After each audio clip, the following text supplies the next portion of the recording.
Halo selamat sore pemirsa, pertemuan antar pemimpin partai politik terus berlanjut. Hari ini Presiden Partai Keadilan Sejahtera Ahmad Saiku bertemu Ketua Umum Partai Nasdem Surya Paloh. Ini merupakan pertemuan yang kesekian setelah sebelumnya Ketua Umum Partai Nasdem juga bertemu Prabowo Subianto dan SBY. Apakah ini bertanda koalisi antar partai makin nyata atau bahkan mengerucut pada calon presiden tertentu? Bersama saya Ken Ane, inilah kabar petang pilihan untuk Anda.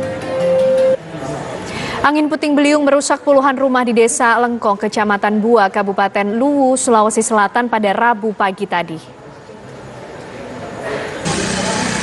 Rekaman gambar iring-iringan pengantar jenazah bentrok dengan warga di Makassar, Sulawesi Selatan beredar dan viral di media sosial. Akibat bentrokan ini, 6 orang pengantar jenazah mengalami luka, terkena anak panah dan lemparan batu. Polisi pun telah menangkap 4 terduga pelaku penyerangan.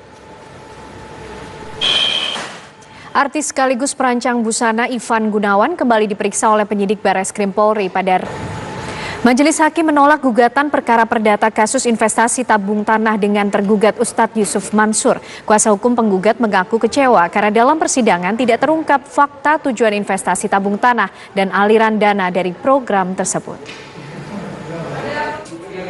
Polisi memeriksa 13 saksi untuk mencari keberadaan pelaku penyiraman air keras terhadap mantan istri dan anak serta ibu mertua di Kabupaten Bekasi, Jawa Barat. Pihak kepolisian juga telah mengamankan beberapa alat bukti.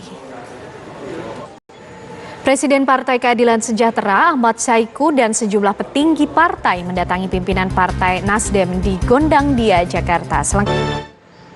Presiden Joko Widodo bersama Menteri LHK Siti Nurbaya, Menteri PUPR Basuki Hadi Mulyono dan Ketua DPR RI Puan Maharani pada Rabu siang meninjau langsung lokasi. Informasi selanjutnya pemirsa, Presiden PKS Ahmad Saiku serta rombongan berkunjung ke Partai Nasdem siang tadi. Sekitar pukul 1 Ahmad Saiku. Setelah pertemuan, Ketua Umum Partai Nasdem dan Presiden PKS mengaku belum ada kesepakatan konkret di antara dua partai. Namun kedua partai menilai adanya sejumlah kesamaan pandangan dan potensi kerjasama di masa depan. Kita ke kabar lainnya pemirsa, mantan Menteri Perdagangan Muhammad Lutfi Rabu pagi mendatangi gedung Kejaksaan Agung untuk memenuhi panggilan penyidik Jampitsus. Tanpa didampingi kuasa hukum, mantan Menteri Perdagangan Muhammad Lutfi, Satgas BLBI kembali menyita aset yang terkait dengan obligor BLBI PT Bank Asia Pasifik. Kali ini yang disita adalah hotel, resort, dan lapangan golf yang terletak di Bogor, Jawa Barat. Partai Demokrasi Indonesia Perjuangan (PDIP) akan menjajaki komunikasi politik dengan partai lain setelah menggelar Rakernas. Saat lagi pemirsa, informasinya untuk Anda. Spesial Hari Ulang Tahun Jakarta yang ke-495 tahun pemirsa ini digelar di Plaza Selatan Monas Jakarta pada pagi tadi. Ada upacara peringatan Hari Ulang Tahun di mana Gubernur DKI Jakarta Anies Baswedan memimpin langsung jalannya upacara.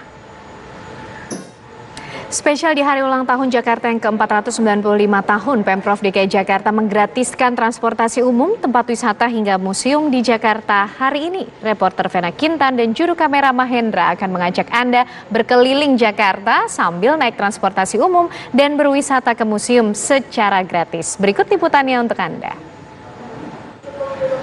Partai Demokrasi Indonesia Perjuangan (PDIP) akan menjajaki komunikasi politik dengan partai lain setelah menggelar Rakernas. Meski sebelumnya Ketua Umum PDIP Megawati menyebut tidak ada koalisi dalam sistem presidensial yang dianut negara kita.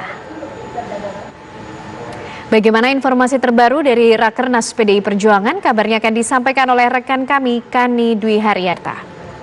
Pemirsa, Menteri Perdagangan Zulkifli Hasan berjanji akan menyelesaikan krisis minyak goreng dalam sebulan ke depan. Dia memastikan minyak goreng curah dengan harga terjangkau akan segera tersedia di pasar.